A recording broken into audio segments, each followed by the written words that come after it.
Jason, you shall have the power of the Tyrannosaurus, bold and mighty. Zachary, the power of the Mastodon, clever and brave. Kimberly, your power comes from the pterodactyl, cunning and quick. Billy, you draw from the Triceratops, patient and smart. And Trini, your power comes from the saber-toothed tiger, fierce and agile. Hey everyone, welcome back to the channel. Today we're diving into a fascinating piece of Power Rangers history, the unaired pilot episode of Mighty Morphin Power Rangers. This was the first attempt at bringing the show to life, but it never made it to air in its original form. Instead, the episode was reworked into what we now know as Day of the Dumpster. But why was the pilot rejected? What changed between this version and the one we got? Well, let's break it all down! Wait! Use the transmorphers! Now! Pterodactyl! Saber-toothed tiger! Mastodon! Triceratops! Tyrannosaurus! Power Rangers! So let's start with the story of the unaired pilot. While the general structure is similar to Day of the Dumpster, there are some major differences. In this version, our 5 heroes, Jason, Zach, Kimberly, Billy, and Trini, are just normal teens hanging out at a bowling alley rather than Ernie's juice bar. After a run-in with some bullies, the scene cuts to outer space, where astronauts accidentally open a mysterious space dumpster, releasing the evil Rita Repulsa and her minions. Sound familiar? Well, some parts of the pilot match the official show, but others are totally different. When Rita launches her first attack on Earth, Zoltar, yes, Zoltar, not Zordon orders Alpha 5 to teleport 5 worthy teenagers to the command center. There, they're introduced to their transmorphers, which would later be called power morphers, and their giant dino droids, which would later be renamed the Dinozords. The teens, skeptical at first, refuse the responsibility and leave only to be attacked by Rita's putties and a monster named Fly Guy. That monster would later be reworked into King Sphinx. Forced to fight, the teens morph into their ranger forms for the first time and defeat Fly Guy using the Mega Dino Droid, which, as you might have guessed, is what we now call the Megazord. After the battle, they accept their new roles as Power Rangers, and the episode ends with them ready for more adventures. Now let's get into the biggest differences between the unaired pilot and the final show.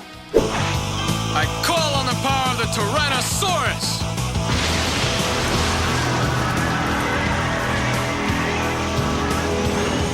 Alright, let's go, guys. Whoa! The first thing you'll notice is the character changes. Trini was played by Audrey Dubois instead of Thuy Trang. Dubois had a much more aggressive, confident personality compared to the softer-spoken Trini we got in the final version. It's been said that she was replaced after asking for a pay raise, though we may never know the full story. Another change? Bulk and Skull were different. Skull wasn't played by Jason Narvi, but by Bob F. Vavla, and instead of being comedic bullies, Bulk and his gang were more like serious troublemakers. Then there's Zoltar, who later became Zordon. In the pilot, his name was different, his design was slightly altered, and his speech was less refined. Alpha 5 also had a different voice, sounding much more robotic and less comedic. Even the putties were different, with a creepier design. Another major change was the setting. In the pilot, instead of Ernie's juice bar, the teens hung out at a bowling alley, which made for a cool opening but was ultimately scrapped. So why didn't this version make it to TV? There were a few major reasons. First, violence. The fight scenes in the pilot were much more intense. Jason straight up roundhouse kicks Bulk in the face, which was seen as too violent for a kids' show. The choreography had to be toned down. Another big reason? Terminology changes. The names Transmorphers and Dino Droids just didn't sound as catchy as Power Morphers and Dinozords, so they had to go. The chemistry between actors was also refined, and the tone of the show was adjusted to be more lighthearted and fun, rather than leaning too heavily into sci-fi elements. These changes ultimately helped make Power Rangers the hit that it became. Now for years, this unaired pilot was just a legend, but in 1999, it was finally officially released as The Lost Episode, with commentary from Austin St. John and Walter Jones. If you want to see it for yourself, it's floating around online, and it's definitely worth watching to see just how different things could have been. So what do you think? Would you have liked to see this version of Power Rangers, or were the changes for the better? Let me know your thoughts in the comments. Power Rangers!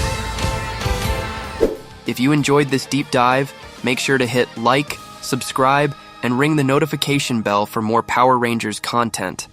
Thanks for watching, and until next time, it's morphin' time.